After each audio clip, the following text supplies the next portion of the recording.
the Baen Free Radio Hour.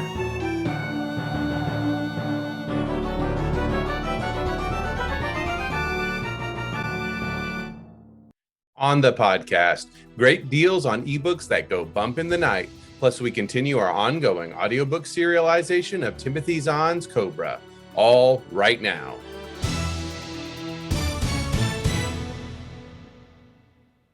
Welcome to the Baen Free Radio Hour. It's a pleasure to have you along. I am Baen Associate Editor and your podcast host, David Afsharirad. First of all, let me apologize for the audio on my portion of the podcast today. We are having some technical difficulties here at the soundproof bunker somewhere deep in the heart of Texas, which we hope to have remedied by next installment. Today, we bring you Griffin Barber's conversation with David Carrico about Carrico's new novel, The Blood is the Life. The novel is about what happens when an observant Jewish boy discovers he has been turned into a vampire. But before that, let's take a look at the news.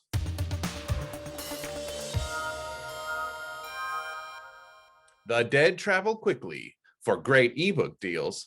Other publishers might want to suck the life out of you, charging too much for ebooks, but not Baen. We're driving a stake through the heart of high ebook prices. Invite us into your e-reader with great deals on Baen ebooks featuring vampires. But act quickly, these deals will evaporate, just like Nosferatu when the sun comes up on October 1st. And be sure to check out David Carrico's new novel, The Blood is the Life.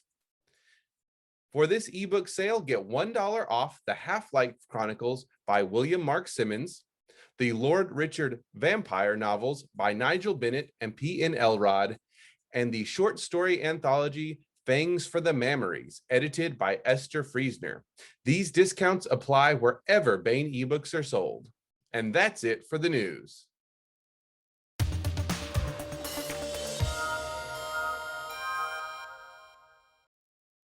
Hi there, I'm Griffin Barber, your host for today's edition of the Baen Free Radio Hour. David Carrico is perhaps best known for his collaborative work with Eric Flint on 1636, The Devil's Opera, and The Span of Empire, an entirely new universe. He, like so many, got his first publishing credits almost 20 years ago for stories written in the 1632 universe and published in the Grantville Gazette. Since then, he's produced more great shorts and novels set in the Ring of Fire universe and his own fictive universes. He's here today to talk with us about his solo creation, The Blood is the Life, forthcoming from Baen Books. Hello and welcome, David. Hey, glad to be here. We're really happy to have you. So I like to ask the hardest question first. And for me, the hardest question is, what is the coolest aspect of The Blood is the Life for you? Well, for me, speaking as the author, it's almost certainly the fact that behind the facade of this being a vampire story, it's actually also kind of an old school, what they used to call a Bildungsroman story, a coming of age story. But it's not, the modern usage of coming of age, people talk about mostly,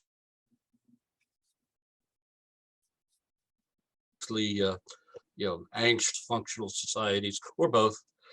But in this case, it's just a case of somebody whose life gets changed irrevocably and then has to deal with the aftermath.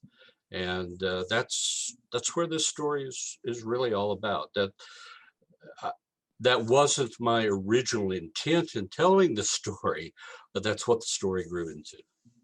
So following on to that then, so did you sounds like you might have stumbled on it a little bit by the characters, or did the characters dictate it to you? Did you work to it? Kind of, sort of. I'm not really an outlining writer, so I don't plan a lot of stuff out in detail ahead of time. I know who the characters are, what the problem is, and I generally know what the ending is going to be.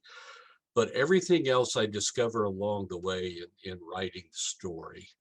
And, I didn't really realize, like I said, that I was writing a coming of age story until I was just about done with the first draft. I had to go back and look something up that I had written previously to make sure the continuity stayed straight. And I realized as I was reading through the book that this is a coming of age story. So, yeah. Cool. So The Blood is the Life deals with vampirism and its interaction with our protagonist's religion. Was this something you wanted to explore from the start, or something that developed as you thought about the character? That was actually my major focus for the story from the moment of initial inspiration. I have to give you a little bit of backstory here. This goes all the way back to late 2009. I had just finished writing a fairly major project, and I was sitting around in my office at night trying to brainstorm what my next work was going to be. And like a lot of writers, I've been a reader all my life, so my head is stuffed full of all kinds of weird facts and trivia and factoids and things that people think are facts. And so all of this was floating to the top as I was going through the brainstorming exercises. And one of the things that happened to float to the top, if you know anything about Jewish culture, Jewish society, you know that the kosher laws are a big deal, what they call the kosher laws, the laws that govern how meat is to be slaughtered, how food is to be prepared. Well, what a lot of people don't realize is that those laws are actually based on a commandment in the Bible, in Leviticus chapter 17. And the commandment paraphrases something like this: the blood is the life, and you shall not consume blood, for the blood is the life and is sacred to the Lord. That's basically what it paraphrases to. And as soon as that thought registered in my mind being the weird and sometimes wonderful place that it is, followed it with another thought: wow, that would be a problem for a Jewish vampire. And I immediately had this vision of an Orthodox Jewish man having an existential crisis because he wants to obey the law, he lives to obey the law, and yet now he's a vampire and he cannot even exist without consuming blood, which puts him in conflict with the law. And that's where the whole story began. It took a while to develop the story. It took a while for me to develop my chops enough to tell the story right, but that's where it all started. Well, and that scene is exceptional.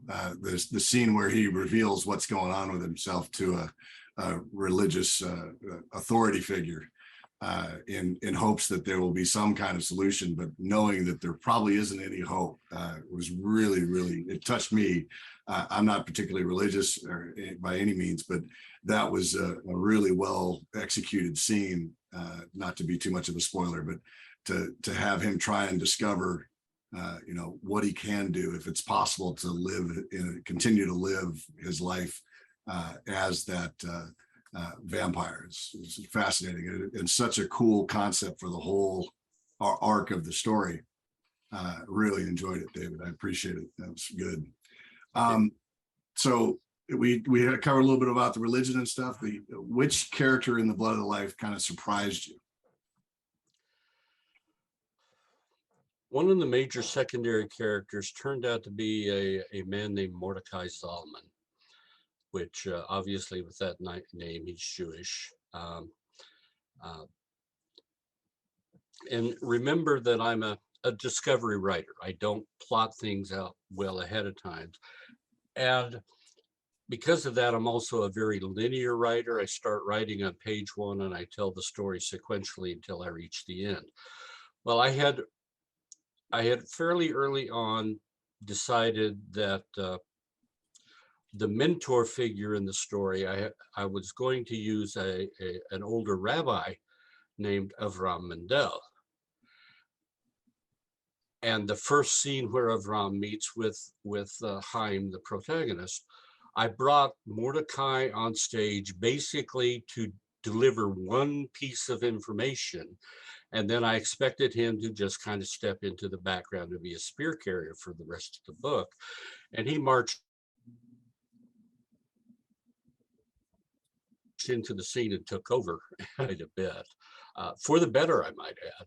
Mordecai turns out to be, I find, a very fascinating character, because it turns out he's also a vampire who's about 280 years old. So that, another semi-spoiler, sorry, but that was the beginning of him being gradually revealed as more and more of a almost a catalytic character in the flow of the story. And then he becomes the main protagonist of your short story that's up on Baen.com right now, right? The Dark Angel. Yeah, he became when Baen asked me to write a story to put on Baen.com. There was no question in my mind who was going to be the protagonist for it. I couldn't use the protagonist of the novel because that would produce a spoiler effect of its own. So Mordecai stepped forward and became the central character of this short story. Yeah, well, it's neat too, because it's kind of built in to the novel that he kind of takes off and handles business on the regular as part of what he's doing. So I thought it was a real neat dovetail to be able to kind of just go from the novel to the short story and then back again. So I really enjoyed that aspect of it too. He also is, I think, probably my favorite character. Although I did really enjoy the interplay between the rabbi and Mendel and the Chaim, the character. I thought that was really interesting. The kind of the conversational and the way the best religious figures, the best leaders generally are able to kind of bridge the generational gap far better than anybody else. So they're able to kind of communicate, and he, with kind of effortlessly, without any kind of appearing like false or anything like that, he manages to bridge that gap, not only of the generation, but also of the realities of their situation. I thought that was really, really neatly executed and a lot of fun. Because it's one of the things also about, you have a couple of characters speak about flexibility of mind, that it's necessary to kind of get, you have to get through things, but is it righteous?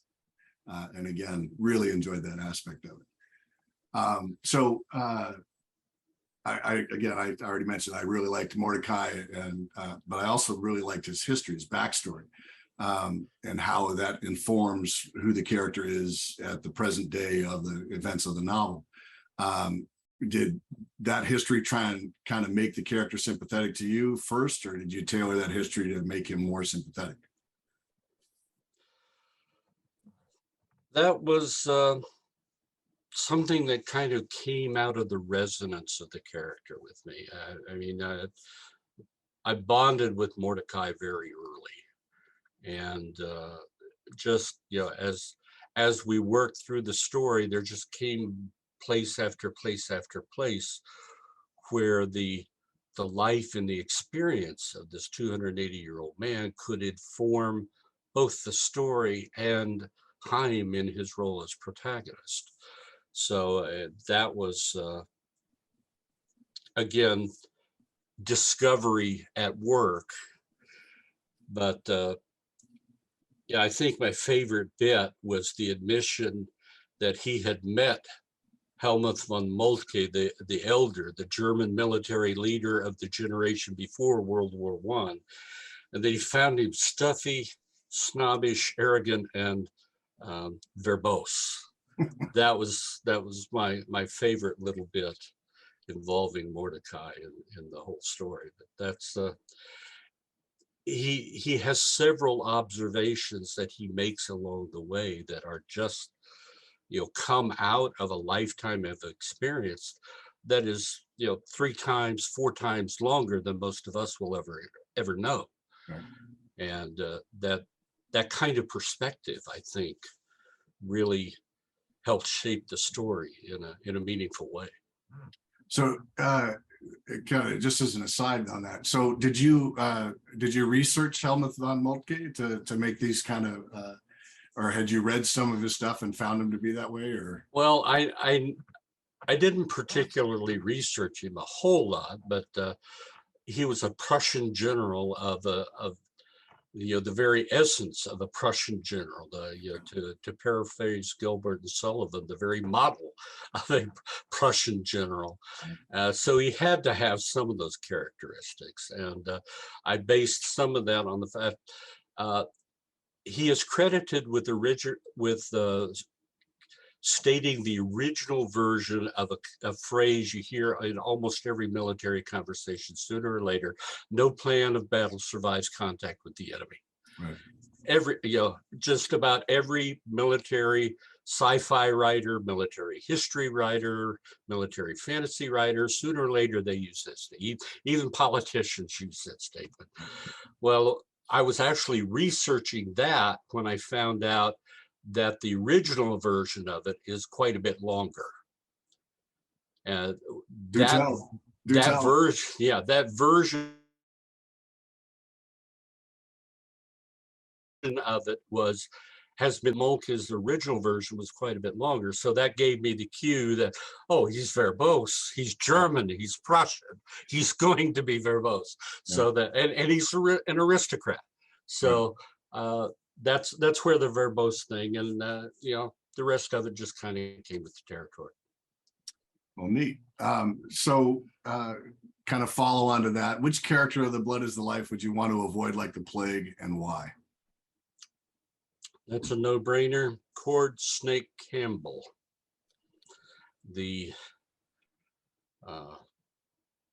I guess for lack of a better word, the primary villain of the book. He's a white supremacist. He's a fascist in the making. And people like that are anathema to me. I have no toleration for someone who has that kind of attitude about people. I can disagree with people about politics. I can disagree with people about religion, about economic theories, and continue to be on conversational terms with them. I can disagree about philosophies. In fact, sometimes that's fun. I can disagree about a lot of things, major and minor. I'll even disagree about music, but I can't deal with rationally. I have no sympathy for people who deny the facts of history, for people who refuse or who state that other people have no right to exist. That is typifies the worst of the human condition, and consequently, that's one of the reasons why Cord was written the way he was written, was because it's the worst of the human condition. Well, he comes across. Well, he was challenging to write. It's a challenge for any author to write a truly evil antagonist. To present them as more than a two-dimensional cartoon villain. It's hard to do well. And even though Cord physically was only on stage in one scene, he influenced a major part of the book. And I think he comes across the way that I wanted to come across. Frankly, I think I wrote him well. Yes, I believe that's true. You don't like him if you have any of those qualities that you just spoke of in yourself. I was like, I don't like this guy. And again, without knowing his backstory, he might have had reasons for being a jackass, but he certainly didn't have reason enough to be the way he is. So again, really well executed, and we always like to see some individuals get their comeuppance, and that certainly happens to a couple of individuals in this one. In The Blood is the Life. So which character would you want as an ally, since we talked about the one you definitely don't want to be around or associate with? Well, that's also a no-brainer. It would be Mordecai. I mean, it might depend on the nature of what I was facing. In some situations, I might want Rabbi Mendel. But generally, I'd probably want Mordecai to be backing me up. Yeah, I think that'd be pretty much true. I mean, who wouldn't want a relatively immortal vampire to help him out, and who's got all his training and that kind of thing as well. It's and it's also one of the neat things about this too is that the mentoring that goes on, not just from from Mordecai, but also from the rabbi. You have a cool set of relationships there of mentoring and kind of talking about how do we go forward with life when our fate seems sealed. Is pretty impressive the way it's executed in the book. I having the utmost respect for that experience of wartime Jews and other quote unquote people that the Nazi regime wanted to get rid of. It's incredible how much that informs their current outlook, as it would for anybody. And for them to see, these characters to kind of view the universe through those eyes is really excellently an excellent kind of way to look at modern problems, modern issues, the collision of our modern desires with how things were. Again, I was fascinated by that aspect of the book, so much appreciated. So yeah, that kind of leads naturally also to, I was impressed by the thought you put into the science of vampirism in the world of The Blood is the Life. Was this a result of like a long-term thought on the problem? Sounds like it was kind of ongoing.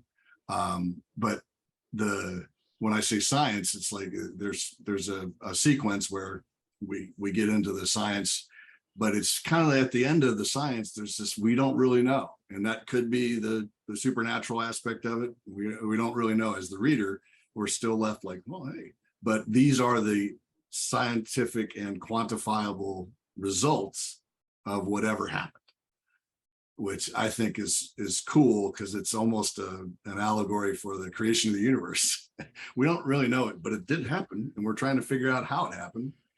So is that kind of what one of the things you were looking at was like the long-term thoughts on what that would be like?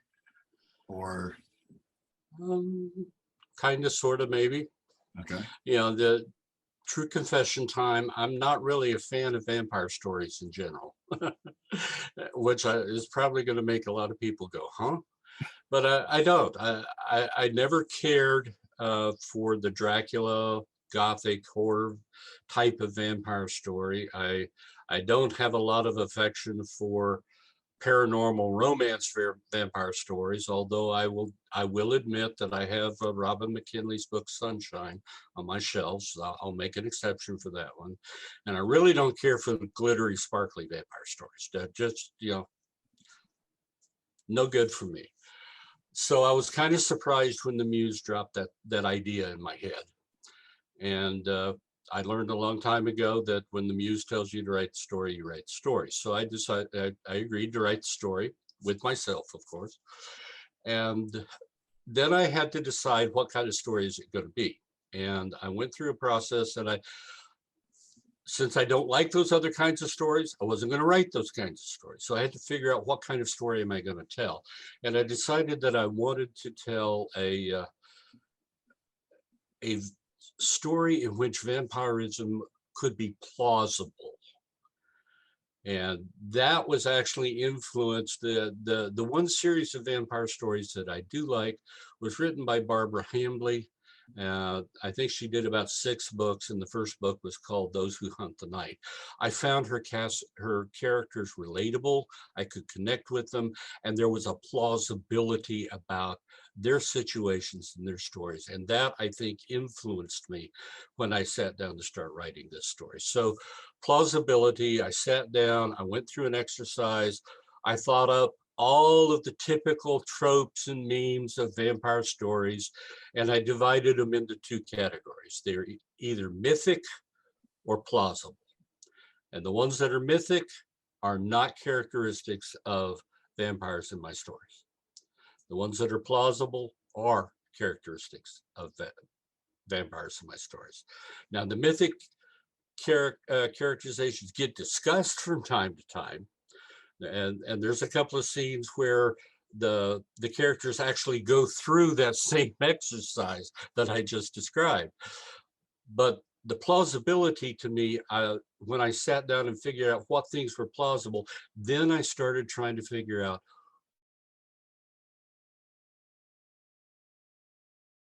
how would they work?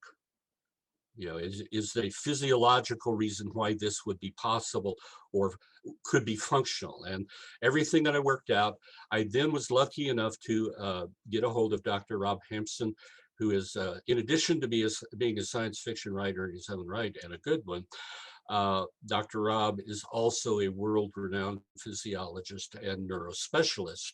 And he agreed to read my science, and he did. And some of the stuff I got right, some of the stuff he corrected a little bit. A couple of things he said were just wrong. And I had to make big changes there. Well, not bad for a layman, right? Yeah. Then he suggested a couple of things that I hadn't thought of. So my science has been vetted and approved by a world famous physiologist and neurospecialist. So I'm fairly comfortable that my science is good. No thanks to me, totally thanks to Dr. Rob. And if I got anything wrong, it's my fault, not his.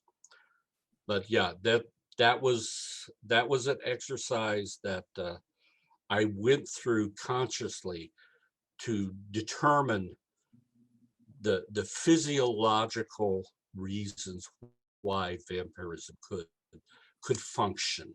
Yeah, I just the one singular thing that I went with was like, yeah, oh wow, that's something I haven't seen tackled before, was the adrenaline. You know, rewiring the biochemistry to make you more aggressive, because you gotta be. You're a hunter, you're a predator, and that aspect, I was like, ooh, that's cool, because that was something I hadn't really ever thought about. But you know, oftentimes there's mention of, you know, the hunger, you know, no. How do you effectively, you know, increase your chances of using that whatever hunger you've got or desire you have? Well, you have to enhance it with, you know, by different means. And then for survival, of course, adrenaline is also very useful for that as well. So yeah, and the diet, all the things, I was just like, wow, this is cool, because you gave a lot of thought to stuff. And again, the proof is in the pudding, that the being able to point to, you know, well, this would actually be what would happen is certainly useful. Yeah. It didn't, that was one of the neat things for me, because like you, I tend to get thrown out of the story by something that's just kind of blatantly, you know, inexplicable, not because modern science couldn't figure it out, but because it just seems impossible. So that was very cool. Yeah, and there's I even go to the extent of making a very small poop joke in the middle of the story. So there's a vampire poop joke in the story somewhere. Yeah, well, that was one thing I didn't actually mention as well, though. That was kind of cool. You still have there's some mystery still involved. It's not like science answers all the questions. Yeah, you know, and the bars that they're able to eat. I thought that was really a cool little sub mystery going on in there that I wanted to hear more about.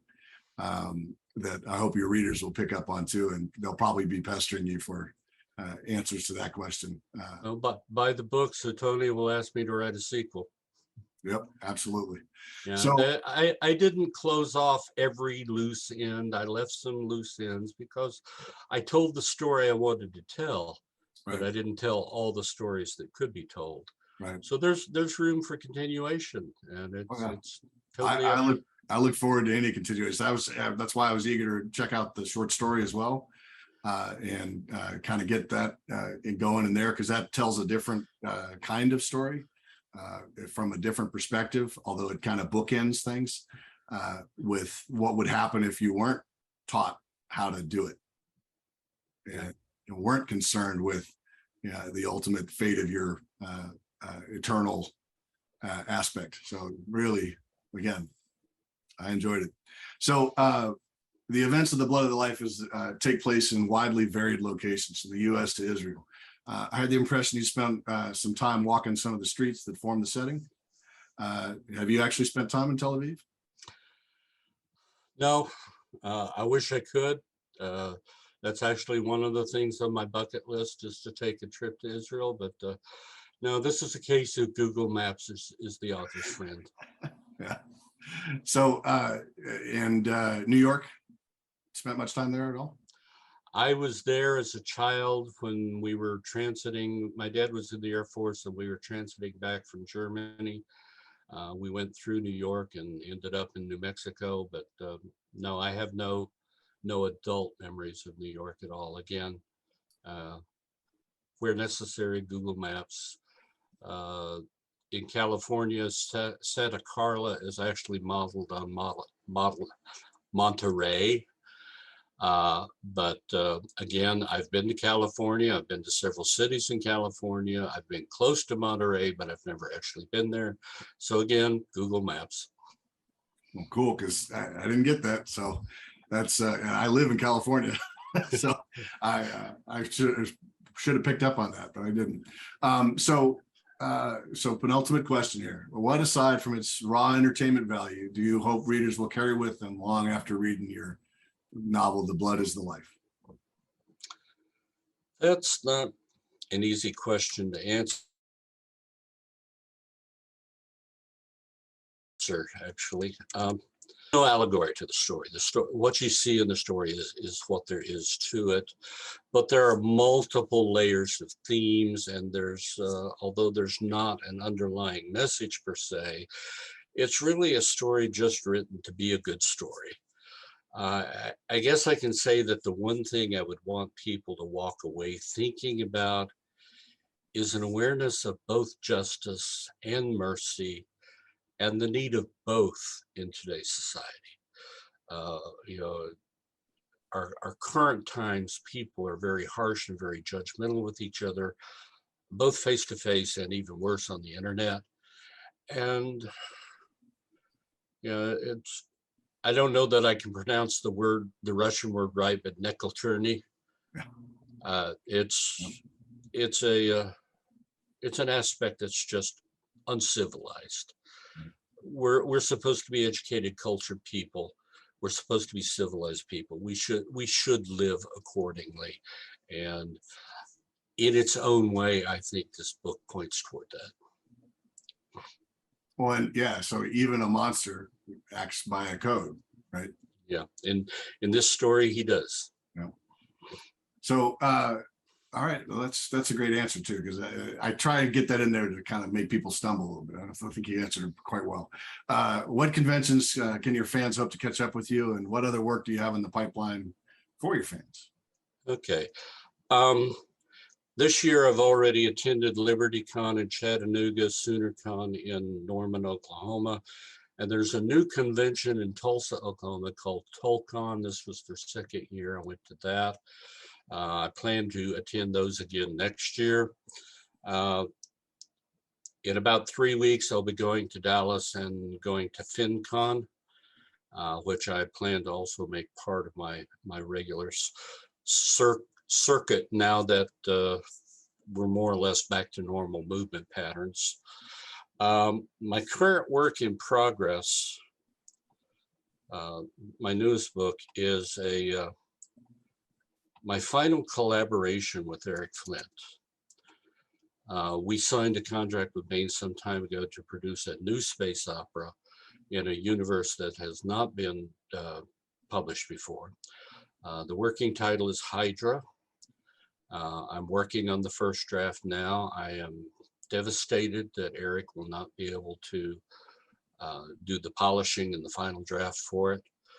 But I have his outline. I have lots of notes from when we talked about it, and I have Tony's approval to continue forward with it.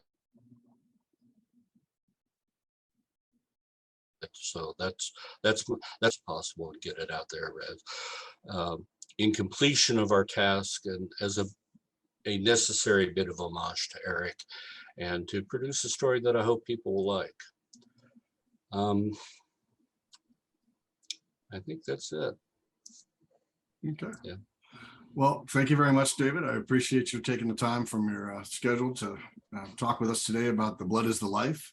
This has been the Baen Free Radio Hour with Griffin Barber and David Carrico. Please go out and buy The Blood is the Life.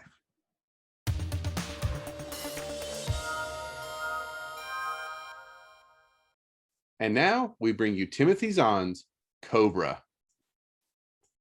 Earth's only hope was the Cobras. The colony worlds Adirondack and Silvern fell to the Troft forces almost without a struggle. Outnumbered and on the defensive, Earth made a desperate decision. It would attack the aliens not from space, but on the ground, with forces the Trofts did not even suspect. Thus were created the Cobras, a guerrilla force whose weapons were surgically implanted, invisible to the unsuspecting eye, yet undeniably deadly. But power brings temptation, and not all the Cobras could be trusted to fight for Earth alone. Johnny Moreau would learn the uses and abuses of his special abilities and what it truly meant to be a Cobra. The nearest building to the Volker plant was an abandoned warehouse 100 meters due north of the plant's main entrance. Crouched on the roof there, Callie Halloran ground his teeth viciously together as he tried to watch all directions at once. A trap, Johnny had said, with sleep or death already near to claiming him. But was it a simple booby trap or something more elaborate? If the latter, then Deutsch too would probably never make it off the plant's grounds alive. If the operation was wide enough, even this backstop position could become a death trap. For the moment, the fact of Johnny's death hardly touched his thoughts. Later, perhaps, there would be time to mourn. But for now, Halloran's duty lay solely with the living. Easing his leg forward, he made sure the anti-armor laser within it could sweep the area freely and waited. With his light amplification on at full power, the night around him seemed no darker than a heavily overcast afternoon. But even so, he didn't spot Deutsch until the other was well on his way back from the patch of deep shadow where he'd been waiting for his part of the gate attack. The guards, it seemed, saw him at about the same time, and for an instant that part of the landscape dimmed as laser flashes cut in his enhancer's overload protection. Answering fire came immediately, Deutsch's anti-armor laser firing backwards as he ran. With the unconscious ease of long experience, Halloran raised his own aim to the plant's roof and windows, areas Deutsch's self-covering fire would have trouble hitting. The precaution proved unnecessary.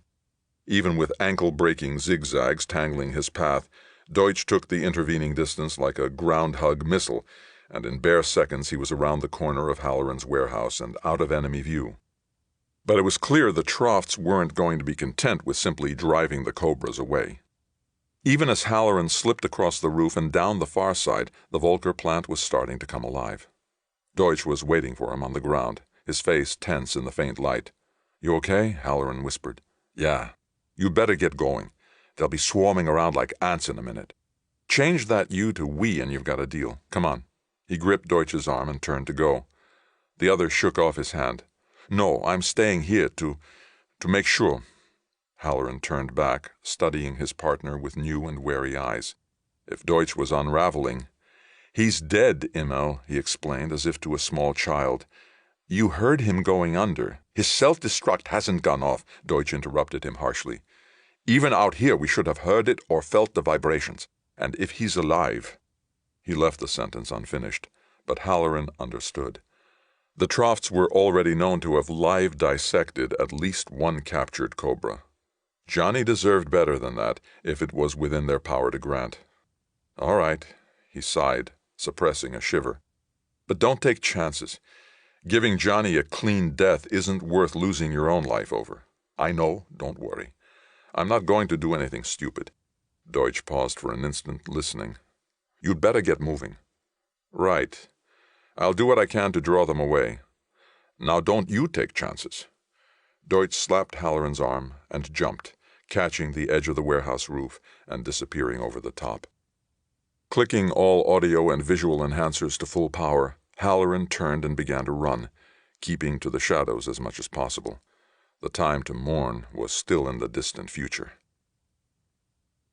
The first sensation that emerged as the black fog faded was a strange burning in his cheeks, Gradually, the feeling strengthened and was joined by the awareness of something solid against his back and legs.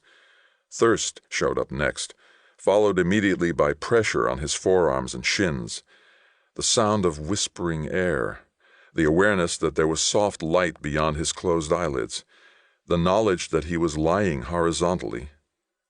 Only then did Johnny's mind come awake enough to notice that he was still alive. Cautiously, he opened his eyes. A meter above him was a featureless white steel ceiling. Tracing along it, he found it ended in 4 white steel walls no more than 5 meters apart. Hidden lights gave a hospital glow to the room. By it, he saw that the only visible exit was a steel door in a heavily reinforced frame. In one corner, a spigot, water, protruded from the wall over a 10-centimeter drainage grill that could probably serve as a toilet if absolutely necessary. His equipment pack and armament belt were gone, but his captors had left him his clothes. As a death cell, it seemed fairly cheerful. As a surgery prep room, it was woefully deficient. Raising his head, he studied the plates pinning his arms and legs to the table. Not shackles, he decided, more likely a complex set of biomedical sensors with drug injection capabilities, which meant the Trofts ought to know by now that he was awake, from which it followed immediately that they'd allowed him to wake up. He was aware, down deep, that not all the fog had yet cleared away, but even so it seemed an incredibly stupid move on their part. His first impulse was to free himself from the table in a single servo-powered lunge, turn his anti-armor laser on the door hinges and get the hell out of there. But the sheer irrationality of the whole situation made him pause. What did the Trofts think they were doing anyway? Whatever it was most likely in violation of orders. The Underground had intercepted a set of general orders some months ago, one of which was that any captured Cobras were to be immediately killed or kept sedated for live dissection.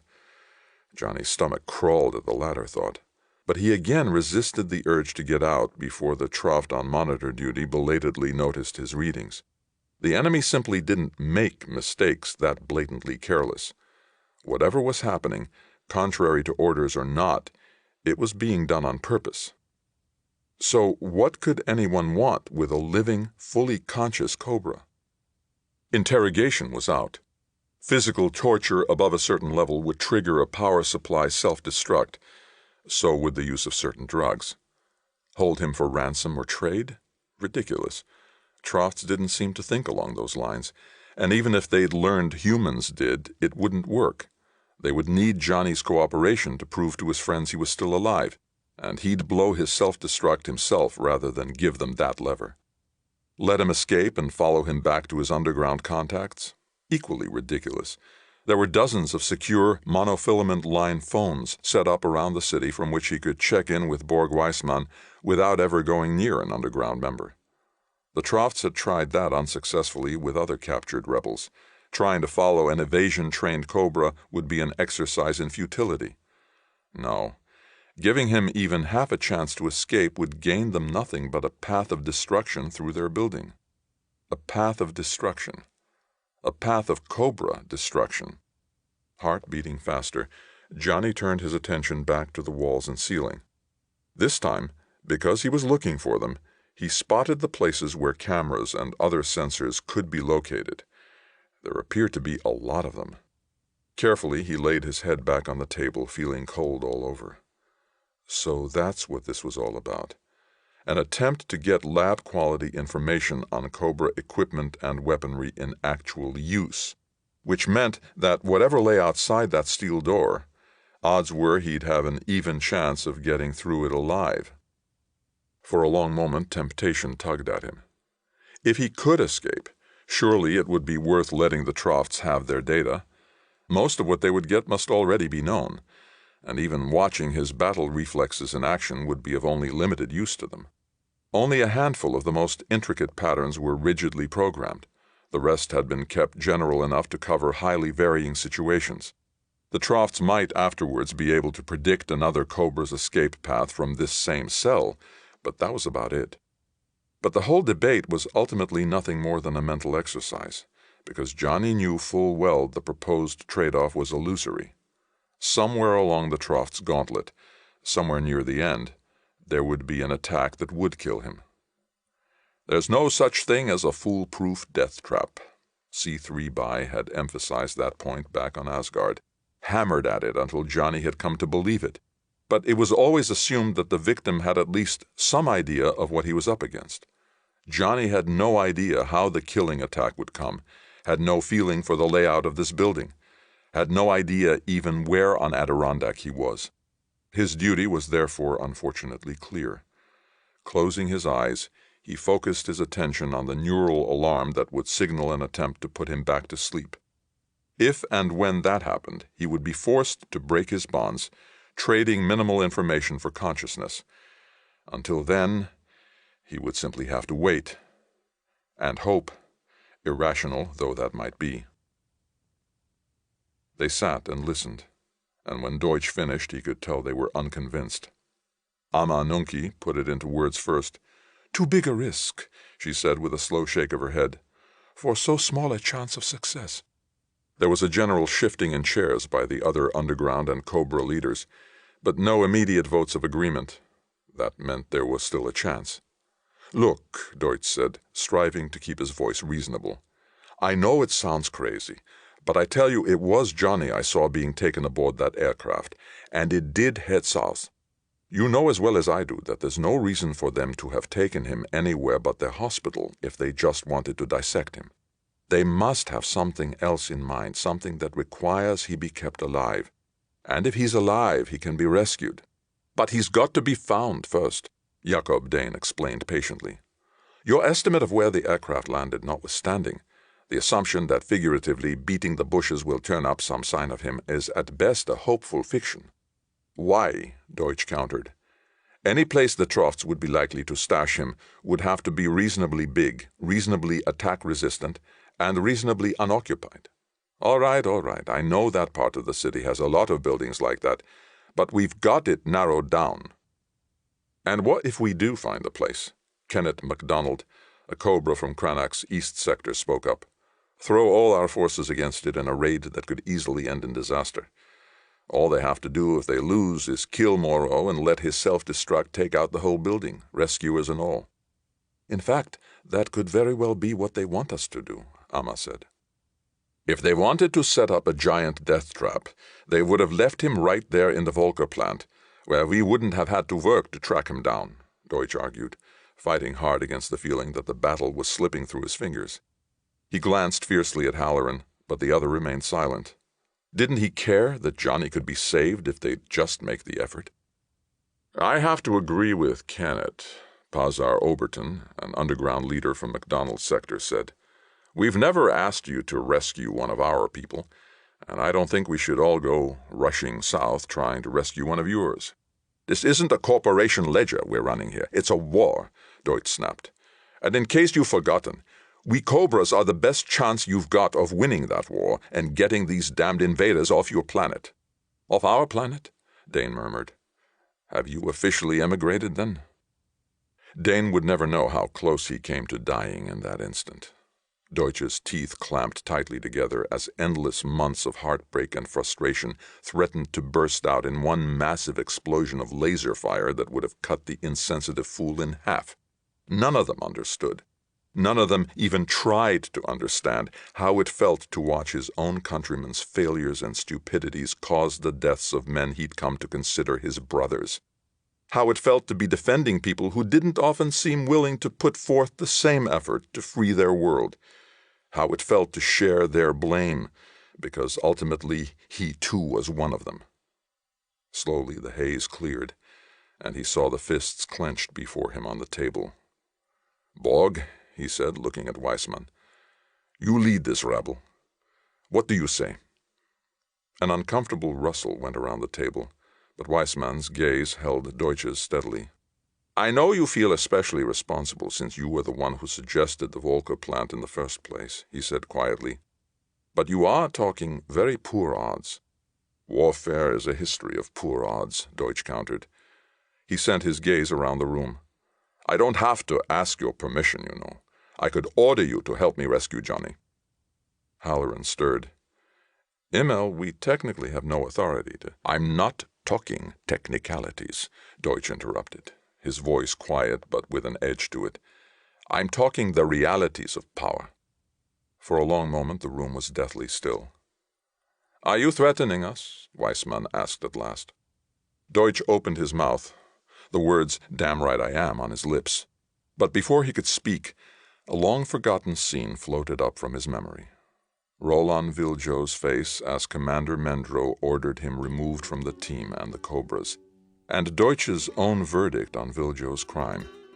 Misuse of our equipment would pit us against the civilian population of Adirondack. No, he told Weissman, the word taking incredible strength of will to say. No, of course not. I just... Never mind. He sent one last glance around the room and then stood up. You can all do as you damn well please. I'm going to go and find Johnny. The room was still silent as he crossed to the door and left. Briefly, as he started down the stairs, he wondered what they would make of his outburst. But it didn't matter very much. And in a short time, most likely it wouldn't matter at all. Stepping outside into the night, senses alert for Troft patrols, he headed south. That was another installment in Timothy Zahn's Cobra. And that's it for the podcast. Thanks as always to Audible.com and podcast theme composer Ruth Judkowitz. Praise, thanks, and gratitude to David Carrico for sitting down with us today. And good night, Tony Daniel, wherever you are. This is David Afsharirad coming to you from a soundproof bunker somewhere deep in the heart of Texas. Join us here next week at the hammering heart of science fiction and fantasy, and keep reaching for the stars.